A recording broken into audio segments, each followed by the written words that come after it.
Business study learning series में class 12 session में हमने सारे चैप्टर फिनिश अप कर दिए। आज के सेशन में मैं स्टार्ट करने जा रहा हूं कंट्रोलिंग। कंट्रोलिंग का जो चैप्टर है बहुत ही छोटा चैप्टर है। एक क्वेश्चन कंफर्म आता है, चाहे वो केस स्टडी आए या कंफर्म आए। तो इस तरीके से मैंने इस पूरी वीडियो को मुश्किल से 19 या 20 मिनट से पूरे चैप्टर को फिनिश कर दिया है। तो आइए शुरू करते हैं controlling, which is very small chapter, coverage of 4 to 6 marks. आइए शुरू करते हैं। कंट्रोलिंग में हम क्या क्या पढ़ेंगे और कंट्रोलिंग को कैसे फिनिश करेंगे। और इस वीडियो में मैंने एक केस स्टडी भी बहुत इंपॉर्टेंट डिस्कस की है और उसको आप समझ सकते हैं। एमसीक्यूज और इस चैप्टर का पीडीएफ मैंने वीडियो के डिस्क्रिप्शन में दे दिया है, वहां से आप डाउनलोड कर लीजिए। और please do subscribe my channel and share with your friends. Now let's start the session. चलिए कंट्रोलिंग चैप्टर देखते हैं। इसकी जो हाईएस्ट वेटेज है मैंने लिखा हुआ है 2 to 5 मार्क्स का। बहुत ही छोटा चैप्टर है, ठीक है। एक क्वेश्चन कोई भी आ सकता है, मैं बता दूंगा अभी इंपॉर्टेंट क्या है इसमें। तो कंट्रोलिंग का चैप्टर में सबसे पहले मीनिंग देखिए, क्या कहता है कंट्रोलिंग की मीनिंग देखिए। कंट्रोलिंग मीन्स, क्या लिखा हुआ है, controlling means ensuring that activities in an organisation are performed as per plan. मतलब कंट्रोलिंग हमारे एक ऐसा प्रोसेस में हम ये चेक करते हैं कि जो हमने प्लान बनाया था, जो हमने रूल सेट किया था, जो हमने स्टैंडर्ड सेट किया था, क्या वो हमें अचीव हुआ या नहीं हुआ। यही हमारी कंट्रोलिंग है। मतलब कंट्रोलिंग ये कहती है कि जो आप सोचते हो वो कर पाते हो। जैसे मान लीजिए आपको अपनी लाइफ में कुछ बनना है, तो सिर्फ प्लानिंग करने से कुछ नहीं होगा। आपको अपने ऊपर कंट्रोल होना चाहिए। आप कितनी फालतू की एक्टिविटी करते हो, कितनी आप नॉन परफॉर्मिंग एक्टिविटी करते हो, इस पे आप कंट्रोल नहीं करोगे तो आपका प्लान कभी भी अचीव नहीं होगा। तो इसी चीज़ को करने को हम क्या बोलते हैं, कंट्रोलिंग बोलते हैं। आगे मैंने मीनिंग में लिखा है, देखो।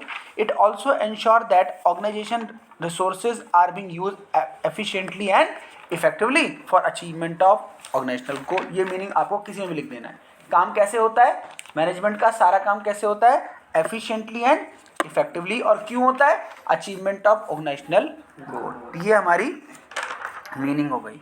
अब आते हैं नेचर ऑफ कंट्रोलिंग लिख दो या फीचर्स लिख दो, दोनों सेम ही है। नेचर या फीचर ऑफ कंट्रोलिंग। कंट्रोलिंग कैसी होती है, देखो पहला पॉइंट क्या लिखा है, गोल ओरिएंटेड होती है। याद करो मैनेजमेंट की मीनिंग, मैनेजमेंट का भी नेचर क्या होता है, गोल ओरिएंटेड होता है। याद करो प्लानिंग का, वो भी गोल ओरिएंटेड होती है। तो ये कॉमन पॉइंट्स हैं, ठीक है। दूसरा भी देखो सेम है, परवेसिव होता है। प्लानिंग भी परवेसिव है, मैनेजमेंट भी परवेसिव है। यानी परवेसिव का मतलब होता है चाहे छोटा ऑर्गेनाइजेशन हो, बड़ा ऑर्गेनाइजेशन हो, प्रॉफिट मेकिंग हो, नॉन प्रॉफिट मेकिंग, सबको क्या करना होता है, कंट्रोलिंग करना होता है। फिर है कंट्रोलिंग क्या है, बोथ है, बैकवर्ड लुकिंग भी है, फॉरवर्ड लुकिंग भी है। हम पिछली गलतियों से सीखते हैं और आगे आने वाली प्लानिंग को कंट्रोल करने के लिए हम क्या करते हैं, कंट्रोलिंग करते हैं। क्योंकि हमारा प्लान तभी सक्सेसफुल होगा जब हमारी अच्छी क्या होगी, कंट्रोलिंग। फिर ये कॉमन पॉइंट फिर से आ गया, कंट्रोलिंग क्या है, कंटिन्यूअस प्रोसेस। मैनेजमेंट क्या है, कंटिन्यूअस प्रोसेस। प्लानिंग क्या है, कंटिन्यूअस प्रोसेस है, ठीक है। तो पूरी बुक खत्म होने के बाद आप एक चीज पॉइंट नोट करोगे कि आपको कई सारे क्या है, कॉमन पॉइंट मिलेंगे। स्पेशली हम फीचर्स या इंपॉर्टेंस पढ़ते हैं तो हमें कई सारे पॉइंट क्या है, रिपीटेटिव मिलेंगे। आपको उस तरीके से अंदर फिर मैटर लिख देना है। तो मैंने कहा था इसमें इंपॉर्टेंट क्वेश्चन आएंगे तो मैं बताऊंगा। तो सबसे मोस्ट इंपॉर्टेंट इस चैप्टर का है कंट्रोलिंग प्रोसेस। यहाँ से केस स्टडी भी आ सकती है या डायरेक्ट क्वेश्चन आ सकता है। तो केस स्टडी कहाँ से आएगी मैं पॉइंट भी बता दूंगा। तो पहले हम तैयार करते हैं, डायरेक्ट क्वेश्चन आएगा तो हम कैसे लिखेंगे। कंट्रोलिंग प्रोसेस क्या है, देखो मैंने एक चार्ट में समझा है। सबसे पहले स्टैब्लिशमेंट ऑफ स्टैंडर्ड, फिर मेजरमेंट, फिर कंपैरिजन, फिर टेकिंग एक्शंस। ये हमने 4 तरीके से किया। अब इसको वन बाय वन देखते हैं। सबसे पहले देखो सबसे पहले हम क्या कर रहे हैं, सेटिंग परफॉर्मेंस स्टैंडर्ड। इसमें हम क्या करते हैं, हमें अचीव क्या करना है, हमारा गोल क्या है। तो हमारे जो गोल होते हैं 2 तरीके से बनते हैं, क्वालिटेटिव और एक क्वांटिटेटिव। याद करो इकोनॉमिक्स, आरबीआई के steps to control monetary policy, qualitative measures और क्वांटिटेटिव। इस तरीके से कंट्रोलिंग, तो आरबीआई कंट्रोलिंग का काम ही तो करता है। तो हम 2 तरीके से पैमाना सेट करते हैं। क्वालिटेटिव, मैं कहता हूँ मैं बहुत ही बढ़िया एजुकेशन दूंगा ऑल ओवर इंडिया। बढ़िया को हम कैसे नापेंगे, ये क्वालिटी है। और क्वांटिटी का मतलब ये है कि मैं अगर 100 बच्चे पढ़ाता हूँ, 100 के 100 को मैं टॉप कराऊंगा, ये मेरी क्वांटिटी है। तो जिसको मेजर कर सकते हो इन टर्म्स ऑफ अमाउंट वो हम बोलेंगे क्वांटिटी, जिसको मेजर नहीं कर सकते उसे हम क्या बोलेंगे, क्वालिटी। दोनों तरीके से हम क्या करते हैं, स्टैंडर्ड सेट करते हैं। फिर हम देखते हैं हमारा अचीवमेंट क्या हुआ, फिर हम चेक करते हैं मेजरमेंट ऑफ एक्चुअल परफॉर्मेंस। फिर अपने परफॉर्मेंस को चेक करते हैं। मेरा रिजल्ट आया 12th का सीबीएसई बोर्ड का, मैंने 50 बच्चे पढ़ाए ड्यूरिंग द ईयर। अब मेरा एट द एंड रिजल्ट क्या रहा, इसे हम क्या बोलेंगे, मेजरमेंट ऑफ एक्चुअल। उसके बाद आता है देखिए comparison actual performance with standard. मैंने क्या सेट किया था और मुझे एक्चुअली में क्या मिला, उसको हम दोनों क्या करेंगे, कंपेयर। और जैसे ही कंपेयर करेंगे तो क्या होगा, या तो दोनों बराबर, या एक कम एक ज़्यादा है, दूसरा कम दूसरा ज़्यादा, तो इस तरीके से पता चलेगा। तो अगर हमारा स्टैंडर्ड 100 है और हमें मिल रहा 80 70, इसका मतलब हमारा परफॉर्मेंस ठीक नहीं है। अगर हमारा स्टैंडर्ड 70 था और हमें 70 नंबर पूरा आ गए तो इसका मतलब हमारा परफॉर्मेंस अच्छा था, हमारा कंट्रोलिंग अच्छा था। तो अगर हमारे पास क्या निकल के आया, डेविएशन। डेविएशन क्या होता है, आपका जो एक्चुअल था वो स्टैंडर्ड से बहुत कम है, इसका मतलब आपको क्या निकल के आया है, डेविएशन। डेविएशन मतलब कोई कमी। याद करो स्टैटिस्टिक्स x माइनस एक्स बार, तो एक्स बार क्या होता था, मीन, उसको हम हर डेविएशन से माइनस करते हैं, तो x माइनस एक्स बार हमारा क्या निकलता है, डेविएशन। अब बच्चों इसके अंदर 2 पॉइंट हैं, इस पॉइंट के अंदर 2 पॉइंट है, देखो क्रिटिकल पॉइंट कंट्रोल और एक है मैनेजमेंट बाय एक्सेप्शन। इसे लगाओ इंपॉर्टेंट और इसे लगाओ केस स्टडी। यहाँ पे केस स्टडी पूछी जाती है कि बताओ ये कंट्रोलिंग का कौन सा प्रोसेस है, तो प्रोसेस कौन सा है, फोर्थ में हम क्या कर रहे हैं, एनालाइजिंग डेविएशन। उसमें हम क्या कर रहे हैं, क्रिटिकल पॉइंट कंट्रोल में हम क्या करते हैं, मैंने हाईलाइट किया हुआ है, फोकस ऑन की रिजल्ट एरिया। अब क्रिटिकल पॉइंट क्या कहता है, ध्यान समझो। क्रिटिकल पॉइंट कहता है कि आप हर चीज़ को कंट्रोल नहीं कर पाओगे, इसलिए आप ना क्रिटिकल चीज़ों पे ध्यान लगाओ। जैसे मान लीजिए आप पढ़ाते हैं, तो जब आप एक बड़ा बैच पढ़ाते हैं, आपके पास 20-40 बच्चे, 40 बच्चे एक बैच में हैं, तो लाजमी है कि एक दो बच्चे बातें करेंगे, एक दो बच्चे क्लास डिस्टर्ब करेंगे। तो आप उनकी वजह से क्लास डिस्टर्ब क्यों कर रहे हो, तो you should focus on the quality student, जिनको पता है कि ये नंबर लाएंगे और ये बच्चे पढ़ रहे हैं। उन एक दो की वजह से आपको अपनी क्लास में डिस्टर्बेंस नहीं होने देना चाहिए, ये बोलता है CPC। एक बोलता है मैनेजमेंट बाय एक्सेप्टेंस, ये एक्सेप्शन सॉरी, ये कहता है सेट अ टॉलरेंस लेवल। मैंने उन 2 बच्चों के लिए भी ना एक टॉलरेंस लेवल लगा दिया कि भाई अगर 5 मिनट तक बात करोगे ठीक है, उसके ज़्यादा बात करोगे तो मैं तुम्हें बाहर बोलूँगा, बाहर खड़े रहो। ये जैसे मान लीजिए क्लास शुरू करते हैं, कोई बच्चे लेट भी आते हैं, तो एक टॉलरेंस लेवल होना चाहिए, 5 मिनट 10 मिनट 15 मिनट। उसके बाद जो कोई लेट आएगा तो आपको उसकी परमिशन नहीं देनी चाहिए, ये है टॉलरेंस लेवल। दोनों अलग अलग है। क्रिटिकल पॉइंट ने क्या बोला, फोकस ऑन की एरिया। मैनेजमेंट एक्सेप्शन ने क्या बोला कि आप एक टॉलरेंस लेवल फिक्स करो, उसके बाद अगर आप कोई गलती होती है तो उसको आप एक्शन जरूर लो। तो इसको आप अंदर बुक से पढ़ लेना, ये बहुत ही ज़्यादा इंपॉर्टेंट है। लास्ट स्टेप क्या आता है, देखो टेकिंग करेक्टिव एक्शन। अब जो आपने क्या किया, डेविएशन निकाला, उसमें आप क्या करो, एक्शन लो कि आपको करना क्या है, अगले बैच में क्या करना है। इस बार तो रिजल्ट गड़बड़ हो गया, अब बच्चों को आप कैसे बोलोगे कि परफॉर्मेंस करें, कैसे आप उनके रिजल्ट को इंक्रीज करें, इस स्टेप को हम क्या बोल रहे हैं, टेकिंग करेक्टिव एक्शन। ठीक है, तो ये हमारा हो गया, क्या हो गया, कंट्रोलिंग का पूरा हमारे पास प्रोसेस। अब आते हैं दोस्तों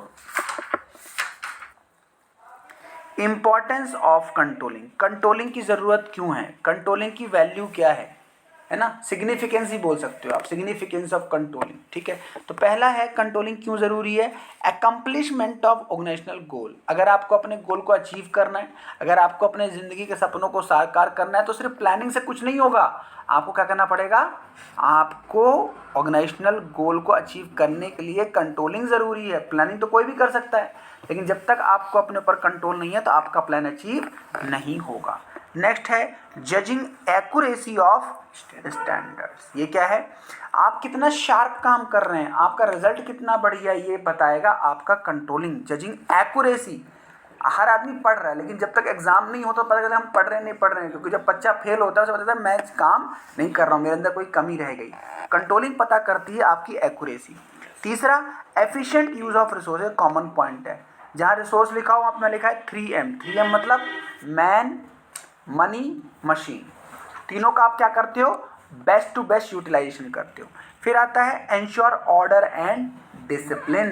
कंपनी में आप क्या कर सकते हो, ऑर्डर मेंटेन कर सकते हो, डिसिप्लिन मेंटेन। जैसे हमारा रूल है, जो हम पॉलिसी, याद करो प्लानिंग, याद करो types of plan, policy, rule, procedure, method, वो सब क्या है, हमने प्लानिंग ही कर रखी है। तो वो अगर हम नहीं बनाएंगे तो ऐसे तो कंपनी में हर कोई कंपनी अपने टाइम से आएगा, अपने टाइम से जाएगा, इसीलिए कंट्रोलिंग बहुत ज़रूरी है।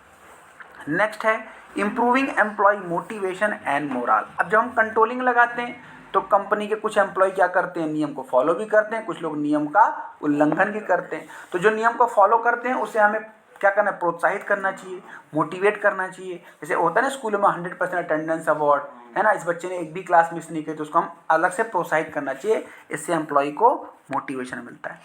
फैसिलिटेट कोऑर्डिनेशन ऑफ एक्शन, इसमें क्या होता है, कोऑर्डिनेशन ऑफ एक्शन का मतलब क्या है, हर एम्प्लॉय एक दूसरे को कोऑर्डिनेट करता है। अगर हमारी कंपनी में कंट्रोलिंग अच्छा है, जैसे मान लो मैंने नियम बनाया क्लास में कि मैं 50 बच्चों को पढ़ा रहा हूँ, सबको समझ में आ गया, 2 को समझ में नहीं आया, तो उन 2 के लिए मैं शुरू से नहीं बताऊंगा कॉन्सेप्ट, मैं बोलूंगा आप इससे पूछ लेना, अगर उसको भी समझ में नहीं आया तो आप मुझसे पूछ लें। ये प्रोसेस है, ये मेरा एक तरीका है, इंस्टेड हम क्लास को होल्ड करें, ठीक है। ये होता है कंट्रोलिंग, क्या करती है, कोऑर्डिनेशन को बढ़ावा देती है। तो ये हमारा हो गया दोस्तों, क्या हो गया, इंपॉर्टेंस ऑफ कंट्रोलिंग, ठीक है। अब इसका मैंने एक कोड बनाया, आप बुक में लिख लो अगर आपको कोड याद की जरूरत है।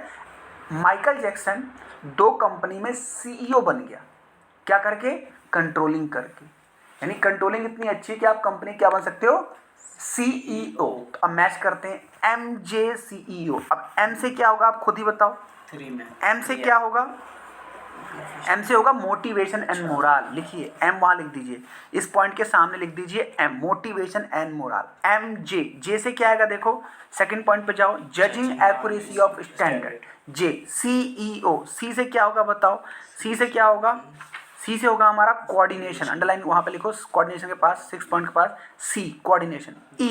E से क्या होगा देखो, ensure order and discipline, sorry E से ये वाला नहीं है दोस्तों, ई से ये है एफिशिएंट यूज ऑफ रिसोर्सेज, उसके सामने लिखो ई, ठीक है। CEO, सी हो गया, ई हो गया, ओ से ऑर्डर एंड डिसिप्लिन हो गया हमारा, MJCEO। याद होगा तो ठीक, अदरवाइज आप कोड से इसको याद कर लोगे। ये भी एक इंपॉर्टेंट क्वेश्चन है, लेकिन ये कभी भी ये वाला क्वेश्चन ना आपको एक केस स्टडी बन के नहीं आएगा, सीधा डायरेक्ट आएगा, what is controlling, what is the importance of controlling. Case study मैंने आपको प्रोसेस वाले में बताया। अब आते हैं दोस्तों next important question, relationship between planning and controlling, दोनों में क्या रिलेशन है। तो जो पीछे पढ़ा आपने वही आपको यहाँ लिख देना है, नो प्लानिंग विदाउट कंट्रोलिंग। मैं आपको बता रहा हूँ जब आपका प्लानिंग ही नहीं है तो कंट्रोलिंग से क्या फ़ायदा। दूसरा उल्टा कहता है, नो कंट्रोलिंग विदाउट प्लानिंग, पहले प्लानिंग करोगे तभी तो कंट्रोलिंग करोगे, और अगर कंट्रोलिंग नहीं है तो प्लानिंग का कोई फ़ायदा नहीं है। दूसरा next, both planning and controlling are forward looking. Forward का मतलब होता है फ्यूचरिस्टिक, प्लानिंग क्या होती है, फ्यूचरिस्टिक, भविष्य के लिए हम प्लान करते हैं, आने वाले 2024 की हम प्लानिंग करेंगे, आने वाले 2050 की प्लानिंग करेंगे, है ना। भारत 2047 के बारे में सोच रहा है, भारत विकसित कैसे हम उसकी प्लानिंग कर रहे हैं, तो ये हमारा क्या है, फ्यूचरिस्टिक है। बट भारत को विकसित करने के लिए हमें कंट्रोलिंग भी तो चाहिए ना, नियम कानून सख्त हों, लोगों का जागरूक होना जरूरी है ना, लोगों का सचेत होना जरूरी है, तो उसके लिए हम क्या बनाएंगे, controlling. Next, both planning and controlling are backward looking also. पुरानी गलतियों से हम सीखते हैं, हमने क्या गलती करी, हमारी कौन सी पॉलिसी गलत है, हमारा कौन सा नियम गलत, इसका लोग क्या कर रहे हैं, उल्लंघन कर रहे हैं। तो ये हमारे पास क्या हो गया, प्लानिंग और कंट्रोलिंग का रिलेशनशिप, ठीक है। नेक्स्ट टॉपिक हमारे पास आता है दोस्तों, लिमिटेशन ऑफ कंट्रोलिंग, और इसको भी आप इंपॉर्टेंट समझ सकते हो। देखो क्या कहता है, कुछ कंट्रोलिंग की कमियां हैं। देखो जैसे आपने सुना होगा, ज़्यादा ना कानून सख्त नहीं होने चाहिए, ज़्यादा ना पॉलिसी स्ट्रिक्ट नहीं होनी चाहिए, उससे नुकसान होता है। ज़्यादा बच्चे को ना सख्त नहीं बनाना चाहिए, है ना, थोड़ा लिबर्टी जरूरी है। तो इसलिए हम पढ़ते हैं लिमिटेशन ऑफ कंट्रोलिंग। देखिए क्या कहता है पहला point, difficulty in setting quantitative standard. ज़्यादा कंट्रोलिंग सख्त करने से ना हमारा जो सेटिंग ऑफ स्टैंडर्ड है वो क्वांटिटेटिव टर्म में पिट जाता है। जैसे आजकल देखा होगा बच्चे सुसाइड कर लेते हैं, देखा होगा आपने, समाज में सुना होगा, बच्चे ने सोचा 90 नंबर आएंगे, 90%, 85 आए, बच्चे ने सुसाइड कर लिया। तो ज़्यादा क्वांटिटेटिव जो स्टैंडर्ड सेट करते हैं ना, उससे हमें धक्का लगता है, उससे हमारे मोरल डाउन होते हैं। तो ज़्यादा इस तरीके से ये एक लिमिटेशन है, कंट्रोलिंग की लिमिटेशन है। दूसरा, कंट्रोलिंग के ऊपर ना no control on external factor. अब बताओ, मैंने पढ़ाई की, मैंने पेपर बढ़िया दिया, लेकिन चेकर ने ढंग से चेक नहीं किया, चेकर ने 2 पेज मिस कर दिए। तो कुछ फैक्टर ऐसे होते हैं जहाँ पे हमारी कंट्रोलिंग पिट जाती है, यानी हमारा किया कराया बेकार हो जाता है। तो ये हमें पता चलना चाहिए, कंट्रोलिंग कहीं ना कहीं कुछ चीज़ों पे फेल हो जाती है। Next, resistance from employ. आजकल के जो एम्प्लॉयज़ हैं ना, वो नियम कानून को ताक पे रख के, जैसे मान लीजिए बैंक में हड़ताल हो जाती है ना, कोई नया कानून आया, सरकार लाई, उसका लोग विरोध करना शुरू कर देते हैं। हड़ताल कर देते हैं, घेराबंदी कर देते हैं। तो एम्प्लॉय जो है ना कंट्रोलिंग को कभी कभी एक्सेप्ट नहीं करता, यार हमें को ऐसे काम करवा रहे हैं, सीसीटीवी कैमरा लगाया जा रहा है, लेट आने पे फाइन लगाया जा रहा है, ऐसे नियम को वो लोग एक्सेप्ट नहीं करते हैं। नेक्स्ट कॉस्टली अफेयर है। कॉस्टली कैसे बताओ? कंट्रोलिंग का जो काम है ना वो टॉप लेवल करता है, हर किसी का बस का कंट्रोलिंग नहीं है। जैसे मान लीजिए जब किसी घर में फंक्शन होता है, शादी होती है, कोई फंक्शन होता है, तो करने वाले को मैनेजमेंट करना होता है, बढ़िया कार्यक्रम हो, कोई कमी ना निकले। तो करने वाला एक टॉप लेवल का पर्सन होगा ना, एक सिंपल कार्यकर्ता को आप कंट्रोलिंग का काम नहीं दोगे। तो ये क्या है? कॉस्टली अफेयर है। तो ये 5 पॉइंट हमने देख लिए कंट्रोलिंग के लिमिटेशन। बस बाकी चीज़ें इस चैप्टर से डिलीटेड हैं, बाकी आप बीकॉम लेवल पे पढ़ेंगे। तो ये छोटा सा चैप्टर हमारा खत्म हो गया। क्या कंट्रोलिंग का क्या हो गया बताओ? हमारा पूरा चैप्टर फिनिश हो गया। अब जहाँ जहाँ से मैंने केस स्टडी बताई है वो करना है, बुक से आपको MCQ करना है, ठीक है। मैंने इस चैप्टर के MCQs मैंने आपको 15 दे रखे हैं और इस वीडियो के डिस्क्रिप्शन में मैंने इस नोट्स को, इस चैप्टर को दे रखा है, आप वहाँ से इसको डाउनलोड कर सकते हैं। एक मैं केस स्टडी आपको करा देता हूँ सो दैट आपको लगे कि हाँ ये चैप्टर हमारे लिए ईजिली एक्सेप्टेबल है। तो एक कोई अच्छी सी केस स्टडी मैं आपको क्लास में ही इसी रिकॉर्डिंग में करा देता हूँ। Let's check. चलो आ जाओ, अब आ जाओ ये वाला क्वेश्चन। आओ देखिए, एक बहुत अच्छा केस स्टडी है। Mister Jayprakash Gupta is the general manager of Bhagwati Udyog private limited. ये इस कंपनी में क्या है? GM है। और याद रखना, आपको पता होना चाहिए GM जो होता है वो टॉप लेवल का होता है। ये एक बार केस स्टडी आई थी तो मुझे भी थोड़ा सा गलती हो गई थी। GM जो होता है, वैसे सारे मैनेजर मिडल लेवल के होते हैं लेकिन जनरल मैनेजर टॉप लेवल का होता है। With a view of running his business is careful manner he divided all the activities into 7 department. उसने काम को अच्छा करने के लिए 7 डिपार्टमेंट में बांट दिया। These departments were purchase, marketing, production, personnel, finance, accounting and correspondence. Later on he realized that accounting and correspondence department can be merged into finance. उसने कहा यार दो क्यों बना दिए, एक में ही merge कर देता हूँ। Thus all business activity were divided into 5 departments. Mr. Gupta is now thinking on his line as to which are the departments out of these 5 that will have significant on the success of business. अब वो कह रहा है ये 5 तो मैंने बना दिए, सबसे मोस्ट इंपॉर्टेंट कौन है, सबसे मेन पिलर कौन सा है? तो वो क्या कहता है? Thus all business activity were divided, ये हो गया यहाँ तक। Out of these 5 that which have significant on the success of business, after complete analysis he concluded that marketing, production and finance were the department on which success of the business depend. ये 3 department क्या है? Most important है।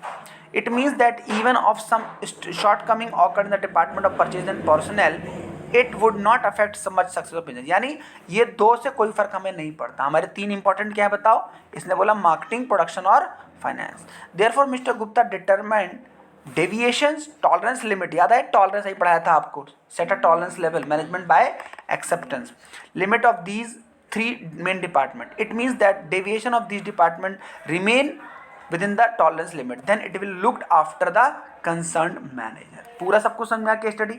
याद रखना है case study आपको जब समझ में आ जाएगी उसकी मीनिंग, तभी आप क्वेश्चन को अटेम्प्ट कर पाओगे। तो कोशिश करो पहले पूरे क्वेश्चन को समझो फिर अटेम्प्ट करो। अब देखो क्वेश्चन क्या कह रहा है। However in case of deviation is beyond limit, division हमारा बहुत ज़्यादा है, then the same will be brought to the notice of general manager. उसको बताया गया भाई साहब आपका जो डेविएशन बहुत ज़्यादा है, यानी आपका गोल डगमगा गया। क्वेश्चन पहला पूछ रहा है, देखो identify 2 function of management referred in the para. अब आप बताओ इस पैरा में कौन से फंक्शन लगे? कंट्रोलिंग तो लगा ही लगा है, और इसने डिपार्टमेंट्स बनाए। डिपार्टमेंट कहाँ पढ़ा था हमने? ऑर्गेनाइजिंग। बस आ जाइए, ये 1 नंबर कवर हो गया। फिर कह रहा है describe the relevant concept identified function. अब चैप्टर के अंदर जो आपने पढ़ा है वो बताओ इसमें क्या लगा? फाइनेंस डिपार्टमेंट, सेल डिपार्टमेंट, ये क्या होता था? फाइनेंस, ये होता था फाइनेंस जो फंक्शनल, एक होता था एक डिविजनल होता था। तो ये फंक्शनल है, कंपनी ने काम तो एक ही कर रही है ना। तो वो कह रही है इसमें कौन कौन से कॉन्सेप्ट लगाए। फिर याद करो कंट्रोलिंग प्रोसेस लगाया तो मैनेजमेंट में एक्सेप्शन कोई बताना है, क्रिटिकल पॉइंट कंट्रोल के बारे में बताना है। ये मतलब चैप्टर के अंदर जो आपने पढ़ा उसे हम क्या बोलेंगे? कॉन्सेप्ट कौन कौन से लगे। तो अगर हमारा चैप्टर में कमांड है तो केस स्टडी बहुत आसान है, ठीक है। ये हमने मोस्टली 18 to 19 मिनट्स में पूरा कंट्रोलिंग का चैप्टर अच्छी तरीके से कर लिया, ठीक है। Thank you so much, thank you very much for watching my lecture. Please subscribe and share to all your friends. Happy learning, best wishes.